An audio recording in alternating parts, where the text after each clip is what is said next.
जय हिंद। आज जानेंगे महान्यायवादी के बारे में, ठीक है, जो एग्जाम के पर्पज से काफी इंपॉर्टेंट है। तो चलिए इस वीडियो को स्टार्ट करते हैं।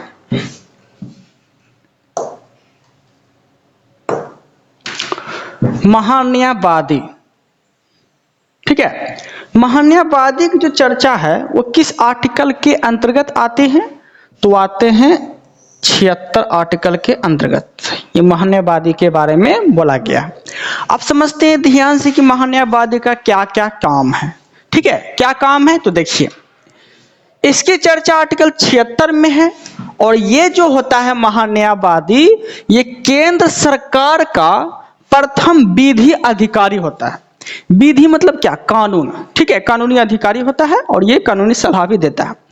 तो केंद्र सरकार का प्रथम विधि अधिकारी बोलेगा तो आप क्या बोलेंगे? महान्यायवादी होता है, जो कि आर्टिकल 76 के अंतर्गत आते हैं। ओके, देन आगे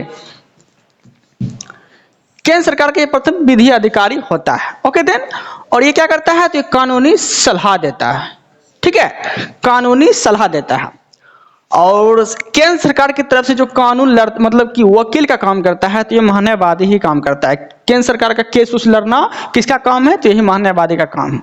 अब समझते हैं आगे। ये संसद की कार्यवाही में भाग लेता है, संसद की कार्यवाही में भाग लेता है, ठीक है। कोई संसद की कार्यवाही में ये भाग लेगा, ठीक है, सुनेगा, सब चीज करेगा, लेकिन ये वोट नहीं देगा, ठीक है। ये कोई भी संसद की कार्यवाही में ये भाग लेता है। ओके, कौन? तो महान्यायवादी, ठीक है। और ये राष्ट्रपति के प्रसाद पर्यंत पे रहता है, मतलब राष्ट्रपति जब चाहे इसे हटा सकता है, ठीक है। ये राष्ट्रपति पे निर्भर करता है कि महान्यायवादी को हम कब तक रखेंगे, इसीलिए ये राष्ट्रपति के प्रसाद पर्यंत पे रहता है।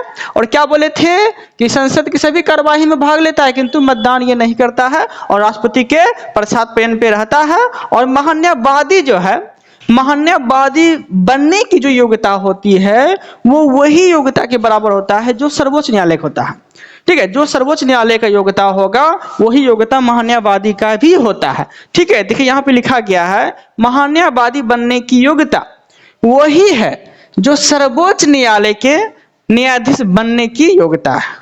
ओके, देन दोनों का जो है योग्यता वो एक ही होता है। ओके, देन और सर्वोच्च न्यायालय बोलेगा तो आर्टिकल 124 में आते हैं, वो हम आगे देखने वाले हैं। ओके, देन आगे समझते हैं। आगे है संसद, जिसे बोलते हैं पार्लियामेंट, ठीक है। अब देखते हैं संसद के बारे में। संसद जो है आर्टिकल 79 के अंतर्गत इस संसद के बारे में बोला गया है, संसद की चर्चा है।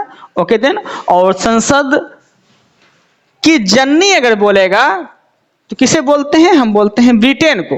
संसद की जननी ब्रिटेन को हम लोग बोलते हैं। और आपसे पूछेगा क्वेश्चन कि ये पार्लियामेंट, ठीक है, ये पार्लियामेंट मतलब संसद का जो शब्द लिया गया है वो किस देश से लिया गया है? किस देश से लिया गया है संसद का शब्द? तो वो लिया है फ्रांस से। यहां तक कोई दिक्कत नहीं है। संसद भवन, संसद भवन का वास्तुकार आपसे पूछेगा। संसद भवन का वास्तुकार अगर बोलेगा तो आप क्या बोलेंगे? एडविन लुटियंस एवं बैकट, ठीक है, ये संसद भवन का वास्तुकार है। यहां तक कोई दिक्कत नहीं है, आगे बढ़ते हैं। संसद के 3 अंग होते हैं। संसद के जो होते हैं वो 3 अंग होते हैं। कौन कौन होते हैं? तो राज्यसभा होते हैं, लोकसभा होते हैं और तीसरा राष्ट्रपति होते हैं। ओके, देन तो संसद के कितने अंग हो गए? तो राज्यसभा, लोकसभा और राष्ट्रपति, ये संसद के अंग हो गए, हाथ पैर जिसे बोलते हैं। तो संसद के हाथ पैर कौन हो गया? राज्यसभा, लोकसभा और राष्ट्रपति, ठीक है। और संसद का सदन अगर बोलेगा तो संसद के 2 सदन होते हैं। कौन कौन? तो राज्यसभा और लोकसभा। यहां तक कोई दिक्कत नहीं है आप लोग को। अब हम आगे बढ़ते हैं, समझिएगा। संसद, ठीक है। अब संसद के बारे में हम लोग अच्छे से पढ़ने वाले हैं। देखिएगा, संसद के 2 सदन, सदन 2, एक हो गया लोकसभा, एक हो गया राज्यसभा, ठीक है। तो हम लोग पहले लोकसभा के बारे में समझते हैं। देखिएगा, लोकसभा, लोकसभा में क्या होता है? ये भंग कभी भी हो सकता है। संसद के ये तो सदन ही है, लेकिन लोकसभा कभी भी भंग हो सकता है, इसीलिए इसे वो अस्थायी सदन कहते हैं। किसे? लोकसभा को। लोकसभा को अस्थायी सदन। आपसे क्वेश्चन पूछेगा संसद के वो अस्थाई सदन किसे कहते हैं? तो लोकसभा को कहते हैं। यहां तक कोई दिक्कत नहीं है।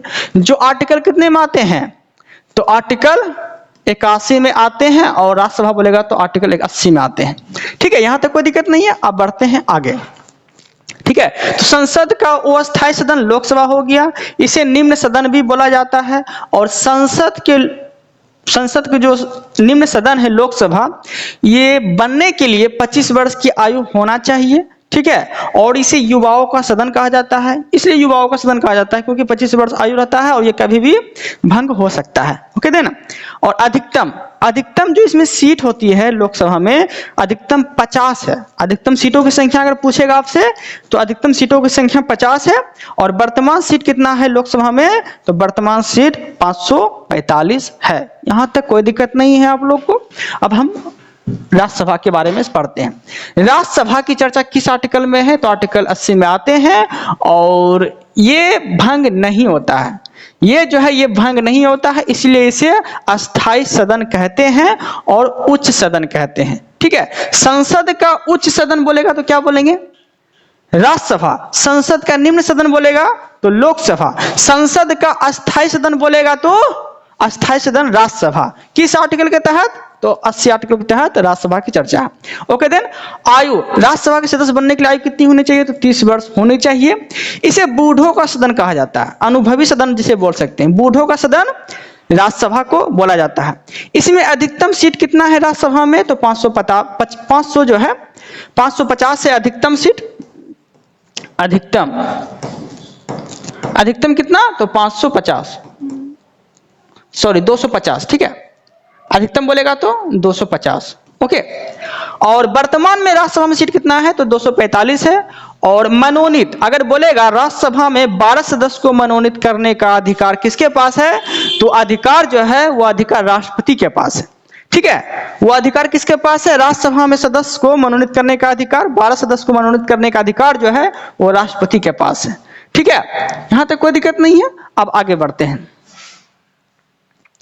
देखिए, राज्यसभा जो है, राज्यसभा जिसे बोलते हैं ये वाला राज्यसभा, ठीक है, 1/3 सदस्य जो है 2 वर्षों पे अवकाश ग्रहण करते हैं। 1/3 सदस्य 2 वर्षों पे अवकाश ग्रहण करते हैं। कहने का अर्थ ये हो गया, प्रत्येक 2 वर्ष पे जो है यहाँ से संसद राज्यसभा से जो है व्यक्ति, मतलब राज्यसभा के जो सदस्य है वो 2 वर्षों पे अवकाश ग्रहण करते हैं, मतलब कि रिटायर होके चले जाते हैं। ठीक है, और 2 वर्षों पे फिर आ जाते हैं। ठीक है, तो इसका 2 वर्षों का ही 1/3 सदस्य जो है 2 वर्षों पे अवकाश ग्रहण करते हैं। और यहां बोला गया है कि 10 लाख जनसंख्या पे एक संसद की व्यवस्था किया गया है। और वर्तमान सीट जो है संसद की 1971 जनगणना पे आधारित है। 1971 जनगणना पे आधारित है, जो कि 2026 तक कोई परिवर्तन नहीं होगा। ठीक है, संसद का जो सीट है, लोकसभा का सीट हो या राज्यसभा का सीट हो, ठीक है, तो ये ना 2026 तक कोई परिवर्तन नहीं कर सकते हैं आप इसमें। ठीक है, और 2026 के बाद फिर उसके बाद संशोधन करके जो है परिवर्तन कर सकते हैं सीट का।